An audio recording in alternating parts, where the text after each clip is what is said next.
Cenografia. Segundo o dicionário do Google, é arte e técnica de representar em perspectiva.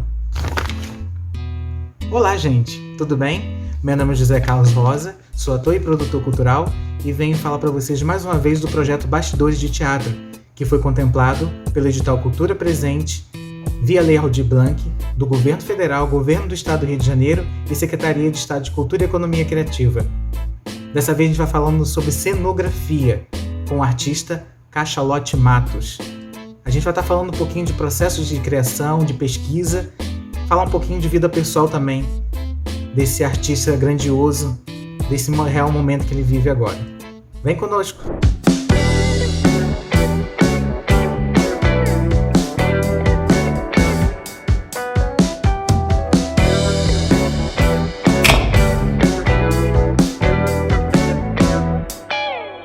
Olá, mais uma vez estou aqui, dessa vez com esse mestre querido, Cachalote. Boa noite, Cachalote, seja muito bem-vindo a esse projeto Bastidores de Teatro. E hoje a gente vai estar falando um pouquinho sobre cenografia, que é um grande setor importante para a criação de um espetáculo. Cachalote, fala um pouquinho para a gente desse início seu como cenógrafo, como é que você fez esse contato? Você fez esse contato direto com a cenografia ou você passou por outros setores antes de chegar à cenografia? Primeiramente, agradecer, pelo convite ao José Carlos Rosa, grande amigo, companheiro de teatro, vários trabalhos juntos, junto ao Psicomáticos. Então, primeiramente, agradecer o convite, fico muito lisonjeado. Né? Sou Cachalote Matos, eu sou cenógrafo, me formei pela UFRJ, então me formei em cenografia pela Escola de Belas Artes e fiz mestrado em arte cênica pela Unirio e agora estou no doutorado pela UERJ, pelo PPG Artes.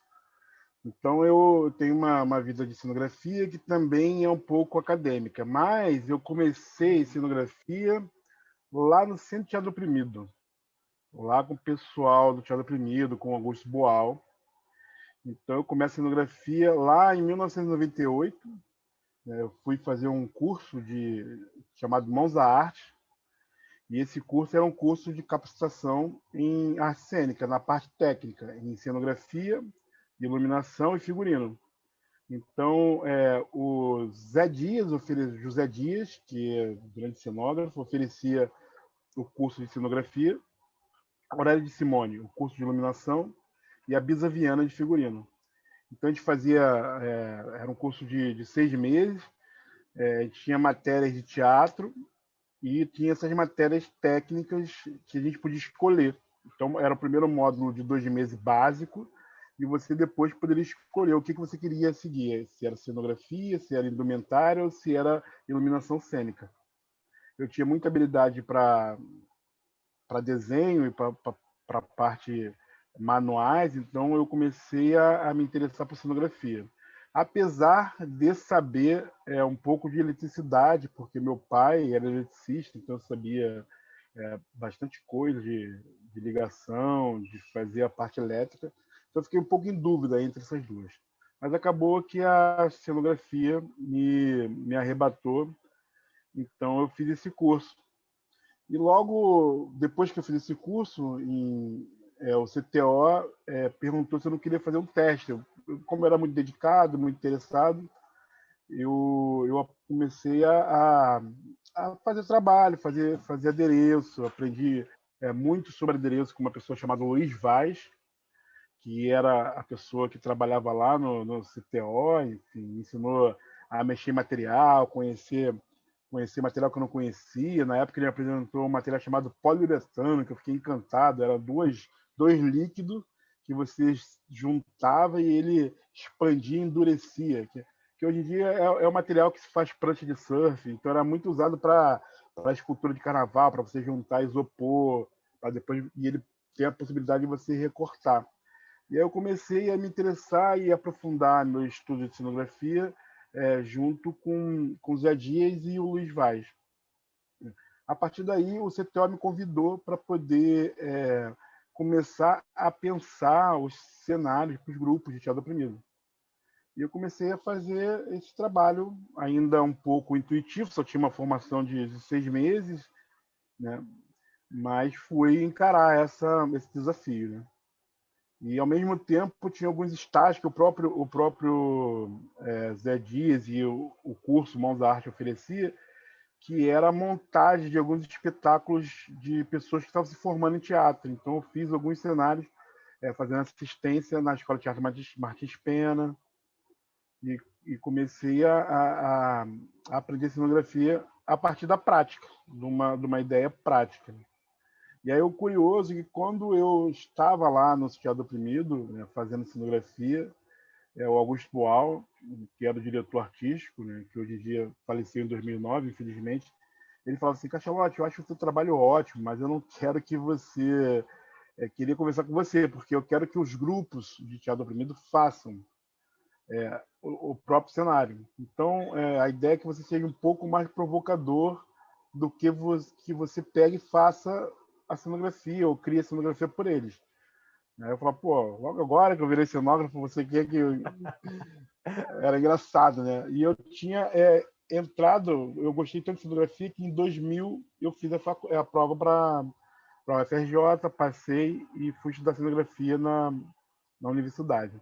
Então ficou esse meu caminho assim de prática, né? Entrei para a universidade, já tinha 2 anos de prática de cenografia, então já conhecia bastante coisa de adereço, já conhecia bastante coisa de cenotécnica, né?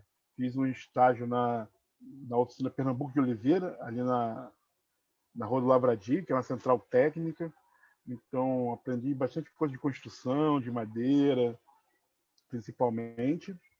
Então já cheguei na universidade com uma parte prática muito exercitada e fui em busca da teoria. Então foi assim um pouco esse começo, né? E a minha estratégia foi isso, assim, foi sempre fazer ou provocar essa ideia de cenografia com as escolas de teatro. Então eu sabia que ia ser difícil para o menino que não tem uma história, o menino negro na época que não tinha uma história de artista na família, conseguir entrar nesse mercado. E a minha estratégia foi oferecer o meu trabalho, mesmo que de graça, para fazer currículo, para as escolas de teatro. Então, eu tive muita parceria com a Escola de Teatro Martins Pena, com a Cacau, com a Escola de Teatro FRJ. E muitas das vezes eu trabalhava sem ter nenhum retorno financeiro. E foi assim que eu me formei cenógrafo, né? Eu digo que a prática me formou tanto cenógrafo quanto a teoria. Então, foi um pouco esse início de Entendi. trabalho. E essa motivação, pelo que você já logo mergulhou, você entrou através de um curso, né? Essa motivação, como você está falando, você menciona que você não tem nenhum núcleo familiar que tenha alguma ligação com a arte diretamente, né? Mas você desde pequeno já pensava em trabalhar isso, ou você pensava em outras profissões e depois foi meio que por acaso esse contato com a arte? Como é que se deu esse primeiro despertar, digamos assim, né? Porque você já foi direto para um curso no CTO do Centro Teatro Oprimido. Mas assim, o que veio antes disso? Como é que foi essa motivação? Sim, eu já até escrevi sobre isso no mestrado, né? Porque eu fiquei pensando qual foi o start, né? Qual foi esse momento estrelar que você começou a pensar sobre isso. E aí, eu revisitando minha memória, eu percebi que foi o carnaval, né? Eu saía lá eu morava em Marechal Hermes, no subúrbio do Rio de Janeiro, e lá tinha muita turma de bate-bola, que eles chamam de Clóvis e bate-bola. E tinha um amigo meu que desenhava muito, desenhava a casaca, que é a parte de trás, que tem os desenhos dos bate-bola, para quem conhece o subúrbio sabe o que eu estou falando, né? E eu comecei a me interessar e comecei a querer aprender a desenhar como ele. E comecei ele me deu algumas dicas, falou assim, tem que copiar, copia aqui, vai ampliando. E eu comecei a ficar naquele lugar de ajudar a confeccionar essa fantasia e foi ali que eu me interessei pelas artes diretamente. Fazendo um retorno à minha memória foi essa fantasia de carnaval. o bate-bola que me levou a desenhar, que me levou a ter uma habilidade manual de adereço, e foi nesse lugar. E daí eu fui buscar, então eu fui estudar, a princípio eu queria ser designer, queria trabalhar com publicidade, ou então projeto de produtos, né? Desenhar motos, desenhar carro, enfim. Uhum. Então eu fui estudar no centro, minha avó morava no centro da cidade, né? Ali na Rua do Resende, e eu fui fazer um curso técnico de comunicação, em publicidade. E comecei a achar que eu ia virar diretor de arte, mas diretor de arte criando marca, logomarca, criando comerciais de televisão. Então, a princípio, era isso. E aí foi quando eu conheci esse curso Mãos à Arte. E aí eu fiquei tão encantado com a possibilidade de cenografia que você poderia criar uma cadeira, uma mesa, criar espaços, só que de uma forma bem mais lúdica do que a ideia do designer, que tem que estudar ergonomia, tem que estudar cálculo estrutural para poder a pessoa vai sentar não cair, enfim. Aí eu falei, pô, a cenografia é bem lúdica e mágica, que eu posso fazer a mesma coisa de uma forma muito mais artística. Aí comecei a me interessar pela cenografia. E foi então que eu fui tentar pegar mais informação na universidade. Mas esse início foi esse carnaval, esse contato com bate-bola. Não, muito legal você trazer essa sua experiência, né? Porque tudo tem um início e às vezes os inícios são muito assim, muito inusitados, né? Então você traz uma memória muito interessante aí para até que as pessoas entendam que a arte ela tem um lugar que não é só a profissão, ela tem um lugar de sentimento, tem uma questão do amor que você, né, que te conduz, né, para um trabalho. Agora, partindo para um segundo momento, como é que é o seu processo de trabalho numa criação de um cenário, independente do tema? Qual é o seu processo de trabalho para você chegar a uma construção de um cenário? Sim. Eu sou uma pessoa que gosta de ensaio. Então, Sim. eu faço parte de vários coletivos, né? Faço parte do Ciclomático, Companhia de Teatro, faço parte do coletivo Cor do Brasil, do Centro de Teatro Oprimido, do coletivo Malungo. Então, eu sou uma pessoa que eu me considero uma pessoa de teatro que gosta de gente, de estar junto, né? Então, meu processo primeiro é ir para ensaio. Então, eu pego o texto, né, leio e quero ver, quero olhar, porque o ator te dá muita coisa.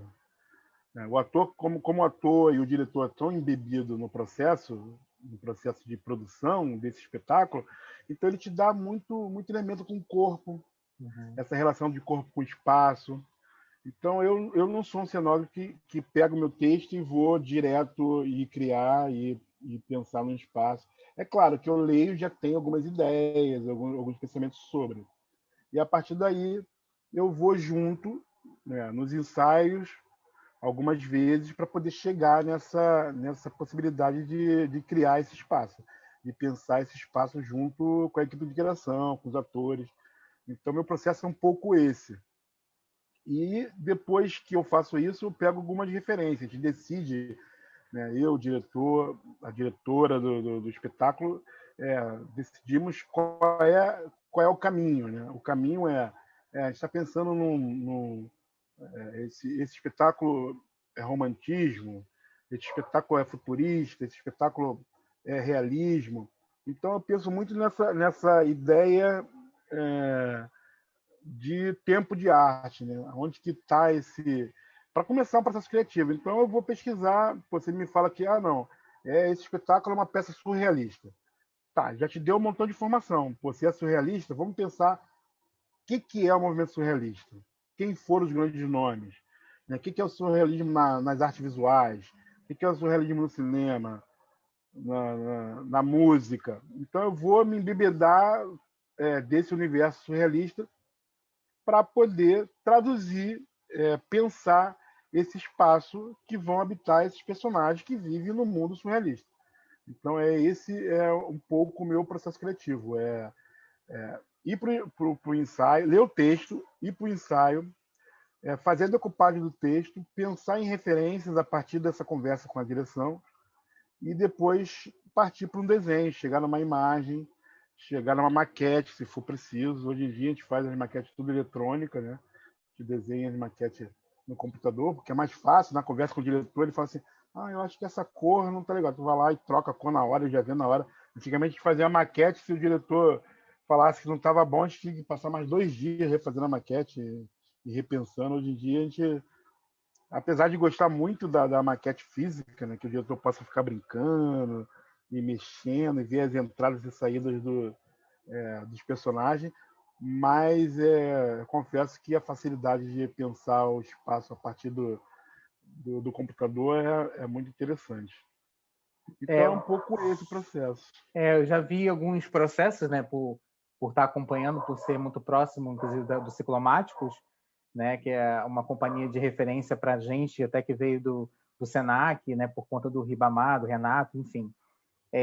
Eu via seus processos, como é que era. Você, em alguns momentos, você já fez algumas falas para a gente lá nas nossas oficinas e você levava realmente essa maquete pronta, a gente achava aquilo barato, né? O cuidado de construir um palco e ali você construir a estrutura cenográfica dos espetáculos, achava aquilo incrível, né? Que é muito legal. E que bom, né? Que a tecnologia tem ajudado muito nesse processo também, até porque as coisas são muito aceleradas, né? As produções estão cada vez mais aceleradas.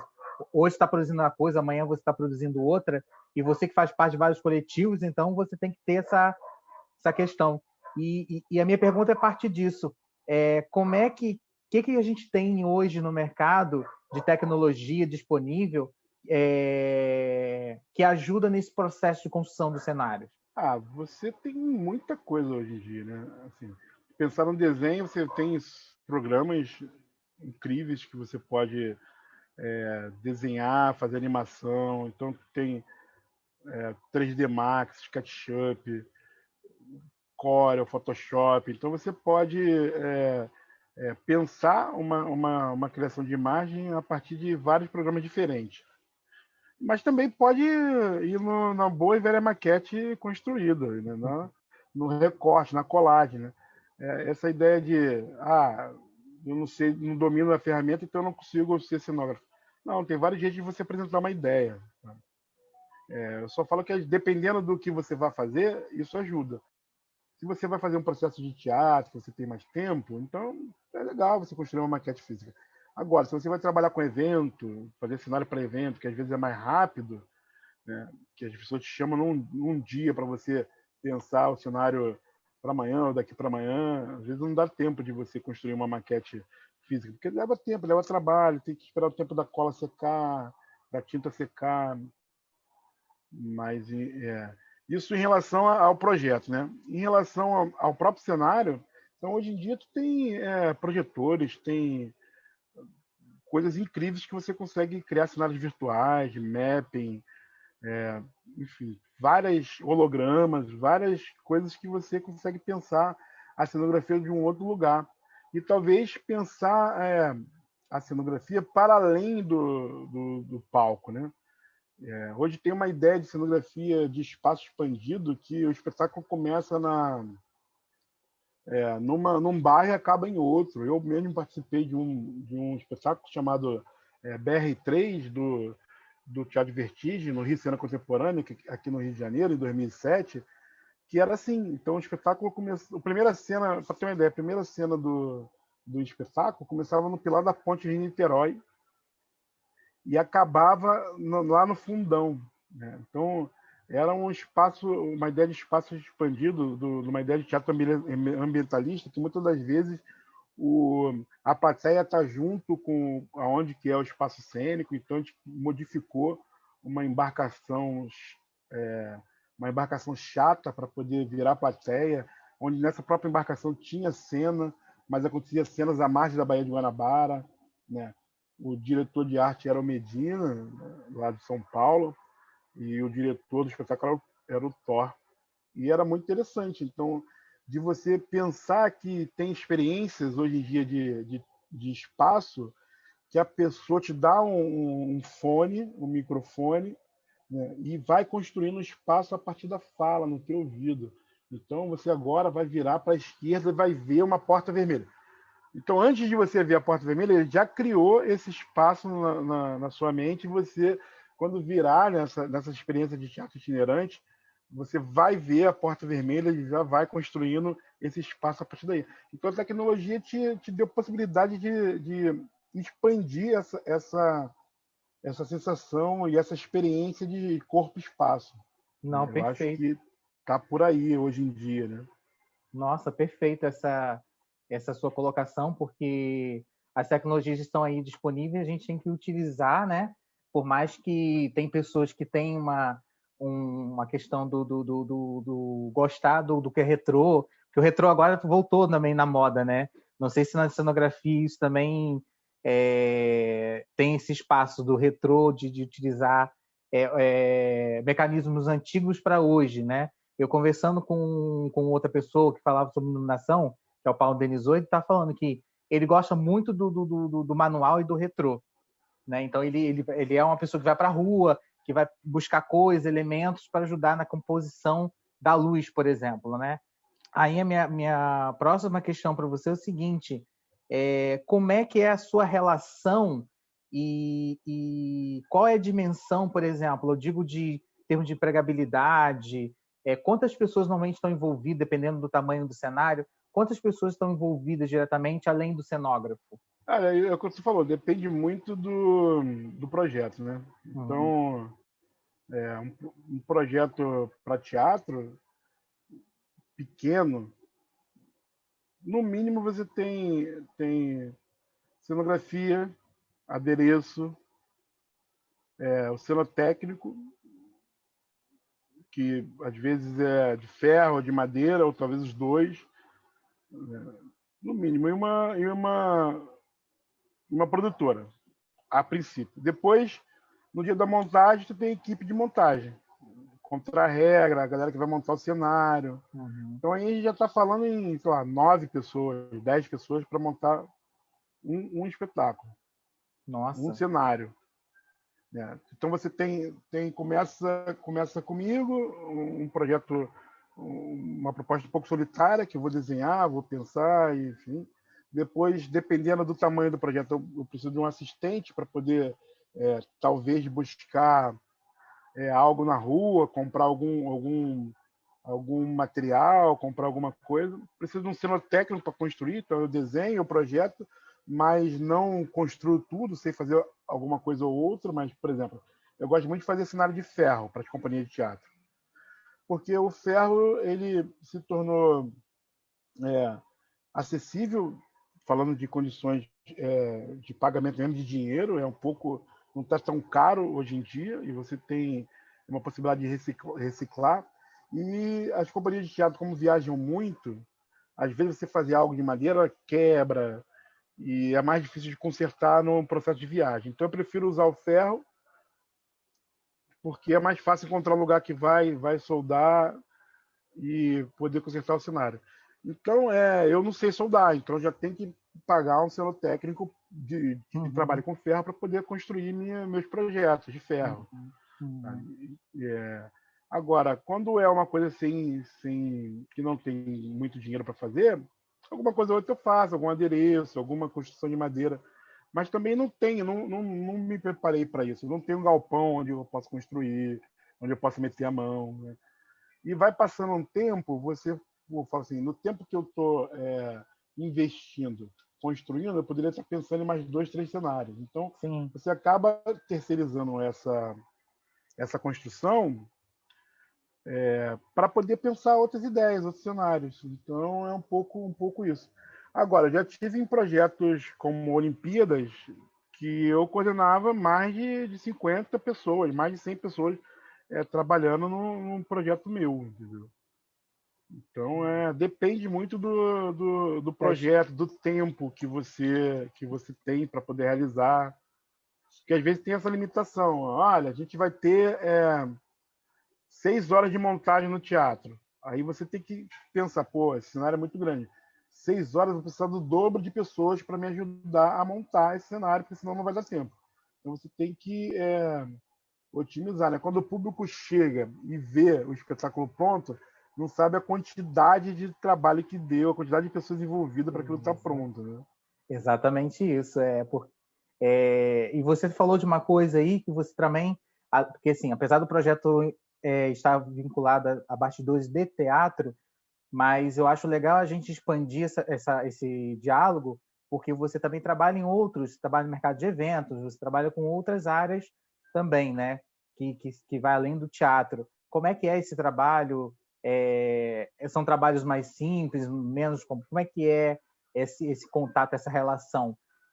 Tem uma questão artística também, ou é mais técnica? Como é que funciona esse trabalho, além do teatro? Eu faço cenografia para o que me chamar. Então, já fiz cenografia para show, para teatro, para exposição, para cinema. Enfim, se me chamar para fazer cenografia do velório, eu vou. Se pagar, eu estou indo, estou fazendo. Então, eu faço cenografia, acho que assim, para cada meio tem uma linguagem um pouco diferente. Então, você pensar uma cenografia para o teatro não é a mesma coisa de pensar uma cenografia para o evento. Não é a mesma coisa de pensar uma cenografia para a televisão, não é a mesma coisa de pensar para o cinema, para o carnaval. Então, acho que cada veículo, cada espaço que você vai pensar tem especificidade diferente. Uhum. Acho que esse é um ponto que a gente tem que estar atento. Outra coisa é a durabilidade. Então, te chamo para fazer um evento que vai durar um dia. Então, você vai pensar no cenário para durar um dia. Então, você pode, de repente, usar o material mais barato, enquanto estrutura, usar um material que vai usar só um dia. Agora, teatro, a pessoa vai ficar no mínimo 6 meses com a peça em cartaz. Então, você tem que adequar o material que você vai usar para essa necessidade. Né? Tem projetos que são mais comunicação visual, então você vai pensar na arte, vai pensar em tapadeira, com a logo quando é evento, com a logo do patrocinador, pensar uma imagem, não tem uma ideia de mutação de cenário. Então você vai adequando a cenografia ao texto de teatro, ao briefing, ao roteiro do evento, ao roteiro do audiovisual, da televisão. Então vai depender muito do meio que você vai trabalhar. E cada um tem um jeito de fazer, de você pensar aquele espaço, né? Porque se você não entende essa diferença de linguagem, pode dar problema quando você for pensar, né? Se você vem com a cabeça de teatro para poder fazer evento e não leva em consideração as necessidades, você acaba gastando muito mais dinheiro, gastando muito mais tempo para poder pensar num espaço que vai ser diluído rapidamente. Por exemplo, eu já fiz um desfile de moda. Então, quando eu fiz, é uma coisa que demora muito tempo, a gente demorou muito tempo para criar o cenário, um trabalho imenso para criar o cenário. Acontece o desfile de moda e você tem 10 minutos para poder tirar aquilo da passarela para começar a montar outro desfile que a próxima produção vai vir no Fashion Rio da vida, no Fashion Week de São Paulo. Então é uma produção de uma rapidez que você tem que pensar o cenário para desmontar, né? Que é absurda. Então eu já vivi essa experiência de a pessoa falar assim, não, tira, joga, pega o cenário e joga fora, quebra ele, pode jogar fora, não precisa, a gente não vai usar de novo. E aí você com pena, fala, pô, mas tanto material, você vai jogar fora o negócio. Eu conheço 3 companhias de teatro que iam usar esse material aí para fazer um cenário lindo, se você não quebrar. E assim, o cenário para evento tem um pouco essa especificidade, que às vezes são eventos de um dia que você usa uma quantidade de material absurdo que depois não vai servir para nada. Então, geralmente a produção não quer guardar, manda jogar fora. Às vezes você não tem onde guardar, não pode levar, então às vezes sobra caminhão de madeira, sobra metros e metros de tecido. Eu mesmo já aproveitei sobra de algum evento grande para poder doar alguma companhia de teatro, tecido ou madeira, para a Escola de Teatro Martins Pena. Então a gente faz esse meio do caminho entre o evento, que é muito efêmero, e o teatro, que é, que é Chuto, né? Que é pequeno. chuto, que dura mais tempo. É. Às vezes a gente consegue casar, quando está fazendo um evento junto com uma peça de teatro, a gente consegue casar, pegar a sobra do evento para poder usar o material para fazer o cenário de teatro. E ajudar alguma companhia que não tem dinheiro. Com certeza, isso é muito importante. Até para não desperdício também, né? Eu acho que a gente vive numa era que não dá para ficar desperdiçando muita coisa, né? E você, o Cachalote, você tem experiência, então, nas todas as áreas, teatro, evento, cinema? Como é que é essa sua experiência com cenografia? Basicamente, você atuou em todas as áreas? Eu creio todas não, né? Que são muitas, né? Eu acho. Talvez tenha alguma coisa que... Sempre vai surgir alguma As coisa mais que eu nunca fiz. conhecidas, vamos assim dizer. Mas eu já trabalhei em cinema, já fiz alguns comerciais de cinema. Eu acho que, eu nunca fiz um longa-metragem. Mas já fiz vários curtas, muito comerciais de cinema, já trabalhei para Conspiração Filmes, para Angleman, para Fuso, que são produtores de cinema. Já fiz teatro muito, né? É a linguagem que eu mais gosto. Exposição, já fiz coisas de carnaval, criei alguma coisa para comissão de frente. Então, eu me permito experimentar essa outra linguagem de outros veículos de comunicação. Mas, assim, a minha paixão é o teatro. Só que, infelizmente, às vezes o teatro não te dá retorno financeiro para sobreviver. Né? Sim, E aí você acaba fazendo outras coisas. Enfim. E tem um caminho acadêmico de pesquisa. Me interesso muito. Meu projeto de pesquisa no mestrado foi sobre estética do oprimido no recorte negro. Então, eu falei muito sobre essa estética com 3 grupos que eu trabalhei. Um em Guiné-Bissau, na África, um em Moçambique e um grupo aqui do Centro de Teatro Oprimido, que é o Cor do Brasil, que eu faço parte também. Então, agora eu estou um pouco nessa pesquisa. O que seria uma estética negra dentro do audiovisual, dentro do teatro, né? E no doutorado eu estou aprofundando esse trânsito estético entre o teatro e o cinema. Então, estou nessa pesquisa, como é que pensar essa estética a partir de uma matriz que não seja eurocentrada, que não venha só da Europa. Que você pode pensar esse espaço a partir da África, por exemplo, a partir de alguma parte da África.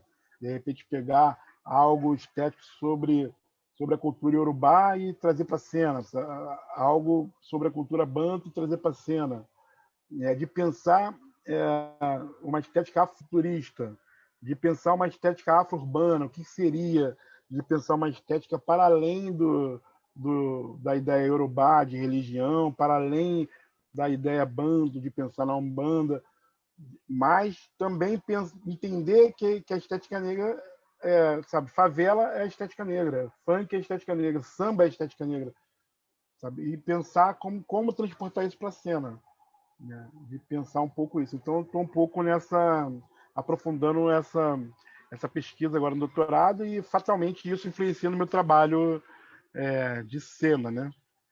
E estou nessa produção e aí acho que o universo conspira. Então, eu estou em 4 produções negras no momento, né? No ano passado eu fiz cenário do Meus Cabelos de Baobá, que é uma produção negra, né? E que fala sobre o universo feminino negro. Fiz um cenário por Turmalina 1850, que fala sobre a história de João Cândido, né? Primeiro almirante negro. Então, já é uma estética urbana sobre pensar esse cenário. Então, eu criei um cenário que ele era um trem, mas virava navio, virava muito uso do cenário. E agora eu estou em alguns projetos que é o Caô, que é a história de Xangô para criança. Menina Molu para criança, também, da Companhia de Aruanda, e Manifesto Elecô, que é sobre a história de Obá, um espetáculo de dança. Né? Então, Uau! curiosamente, eu tenho, acho que, não sei se é por conta da pesquisa, e acho que também por ser um tema que me atravessa, tem vindo para mim essas questões ancestrais para eu tentar transportar isso para a estética da cena. Né?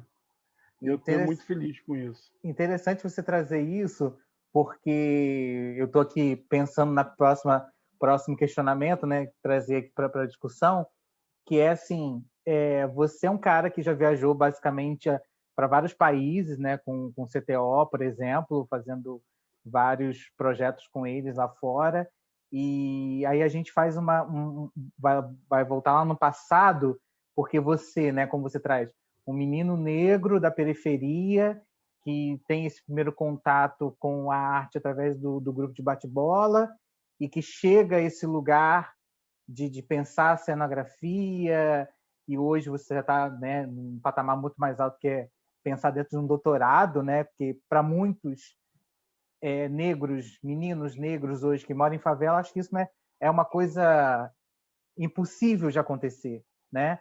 E graças à cenografia você conseguiu conquistar tudo isso, né?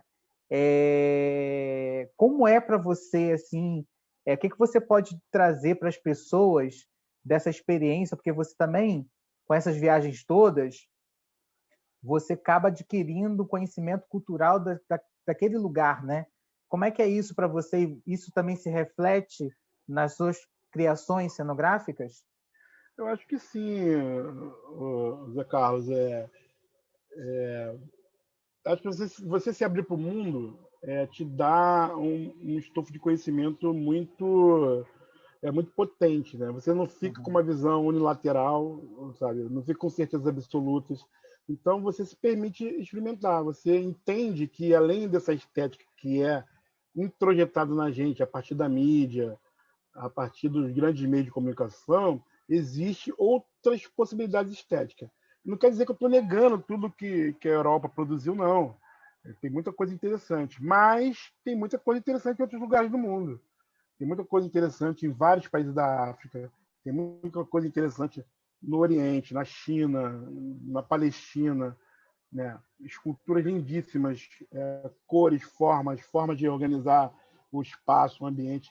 E tudo isso você acaba entendendo que tem, você vê em loco, vê de perto, muito mais interessante do que você visitar a internet para ver. É claro, isso também não pode ser limitador.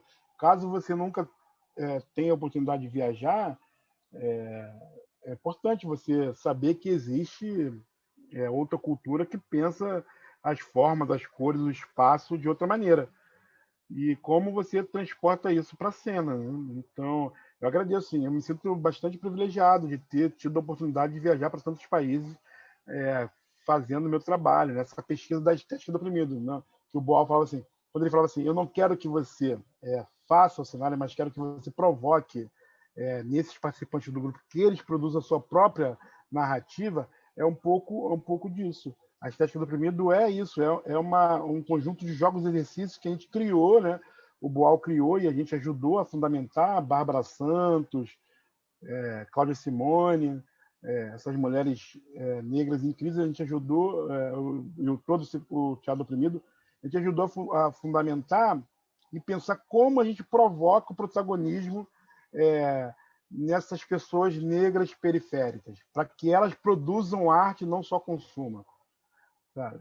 Para ela produza o pensamento estético, mas também domine os meios de produções, de fazer, de construir, de pensar, de pintar. Porque a gente acredita que a partir daí, uma pessoa que pode pensar esteticamente, ela pode lutar contra essas opressões. Então, esse trabalho que o Boal estava propondo que me levou a replicar e repensar essa questão estética pelo mundo. Né? Então, eu agradeço muito, né? Esse caminho. Né?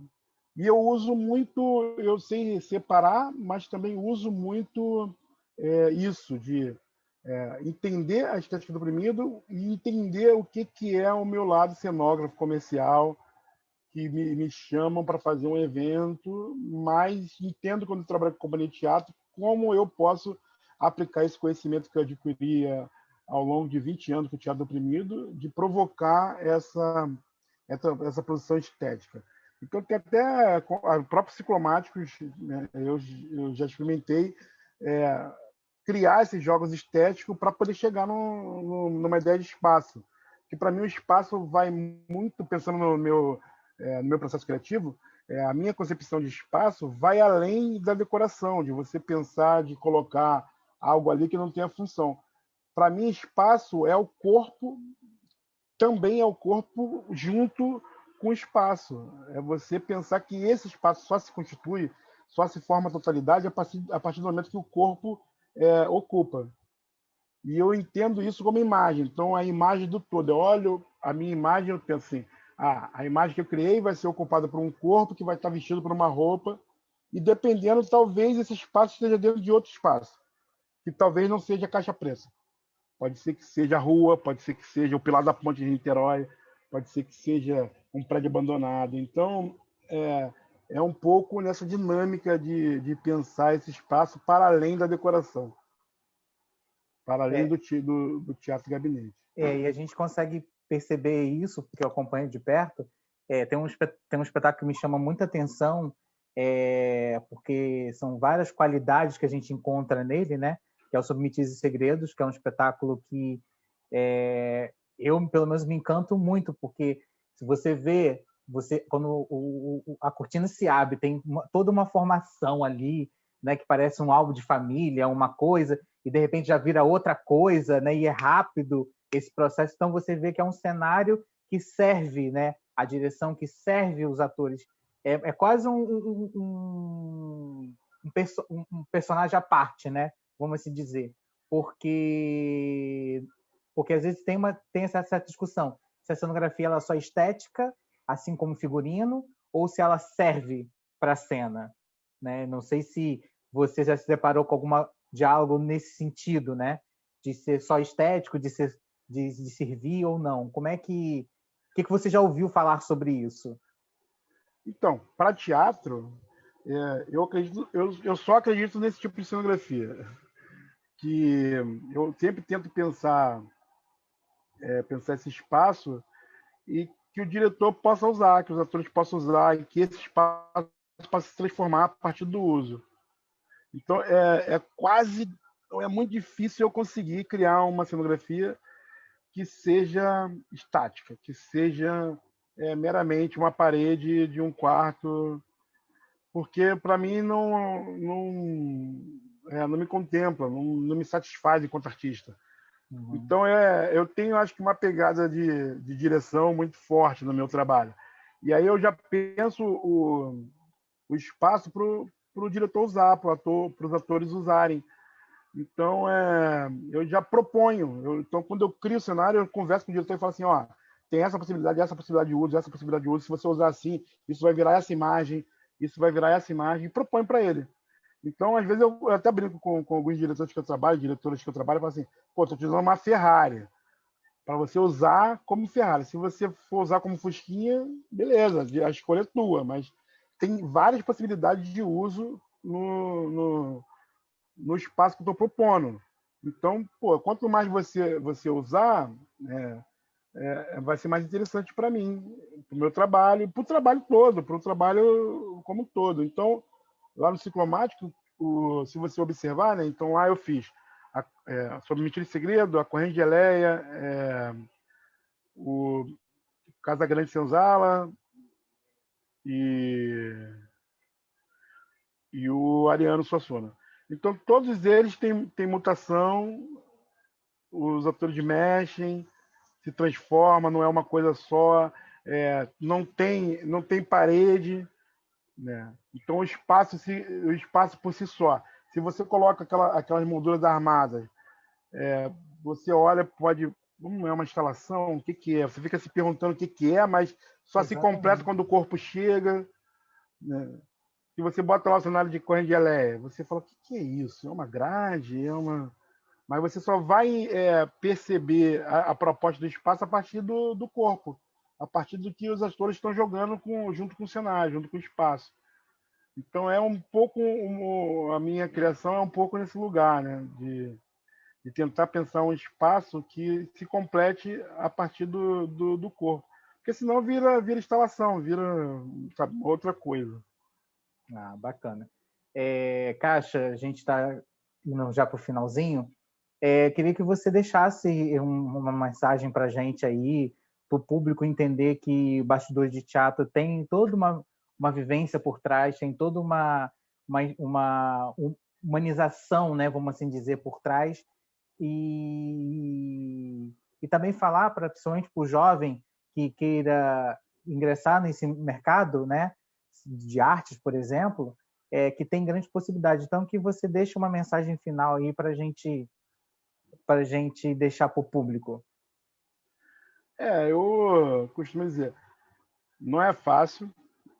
Se você não tem família artística, é um menino pobre que às vezes precisa, como eu, né? Meus pais eram gari, e quando eu falava pro meu pai e pra minha mãe, pô, eu quero ser artista, era quase, tu tá maluco, tu vai morrer de fome aqui no Brasil sendo cenógrafo, né? Trabalhando com arte. Melhor se você ser militar ou fazer uma outra coisa. É difícil tu ouvir isso do pai e da mãe, mas também era muito sensível, porque ele sabia que ia ser muito difícil para mim, né? Então, assim, é difícil, mas não é impossível. É isso que eu quero deixar para a galera. Você tem que fazer bastante escolhas,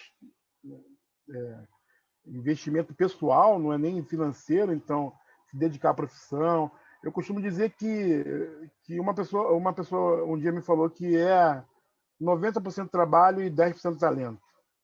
Eu falo assim, como assim tem que ter talento? Não, tem que ter trabalho, você tem que trabalhar, você tem que produzir, fazer, até você ficar experiente naquilo que um dia as pessoas vão te ver. É difícil, né, porque no início você não ganha muito dinheiro, você não, até agora não ganha muito dinheiro,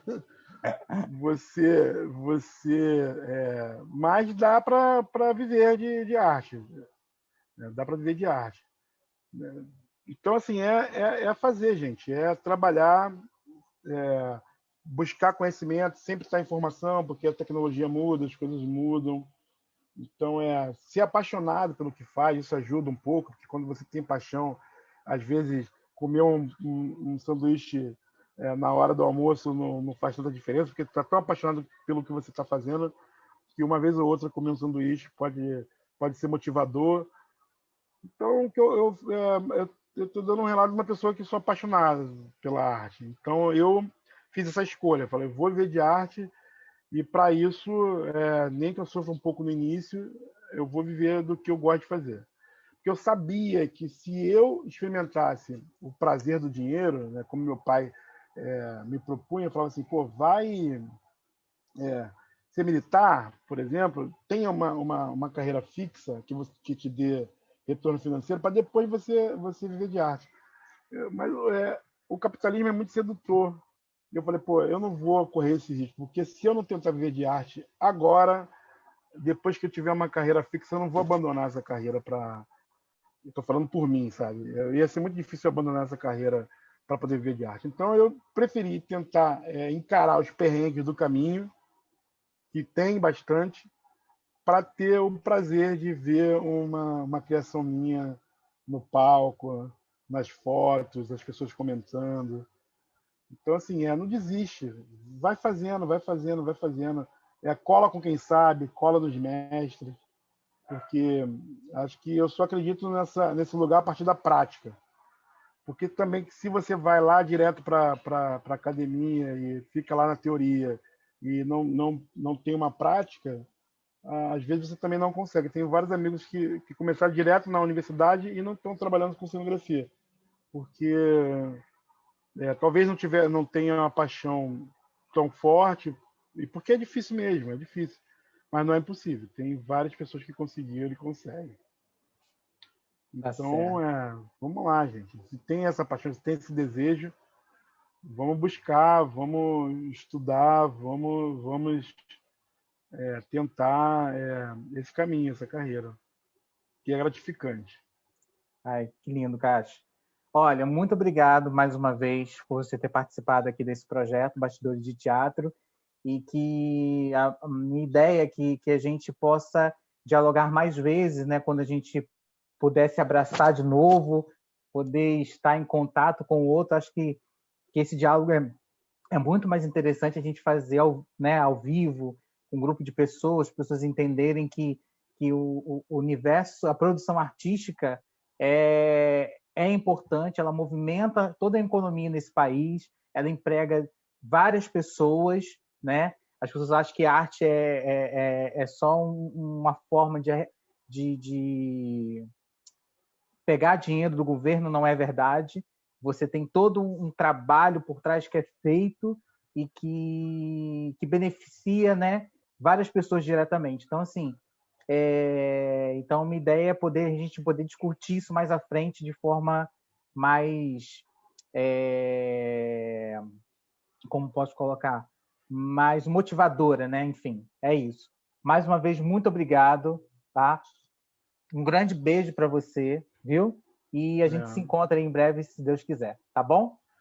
Um abraço, Zeca. Muito obrigado. E a gente tem arte em tudo, né? No dia que as pessoas perceberem isso, que a camisa dele foi feita por um artista, o fone que a gente está falando foi feito por um artista, o computador foi desenhado por um artista, a cadeira. No dia que perceberem isso, talvez esses governantes pensem diferente, né? Da roupa que ele veste, da cama que ele deita, do carro que ele anda, tem um artista ali pensando nesses detalhes, nesses desenhos, Exatamente isso. Quando a gente começar a pensar de forma humana nisso, com certeza a gente vai entender o espaço de cada um, né? E a importância dele, né? Para cada um. Queridão. Obrigado, adorei o convite. Boa Valeu, noite aí, tudo querido. de Tchau, bom. tchau. Até a Beijo. próxima. Tchau, tchau. Tchau.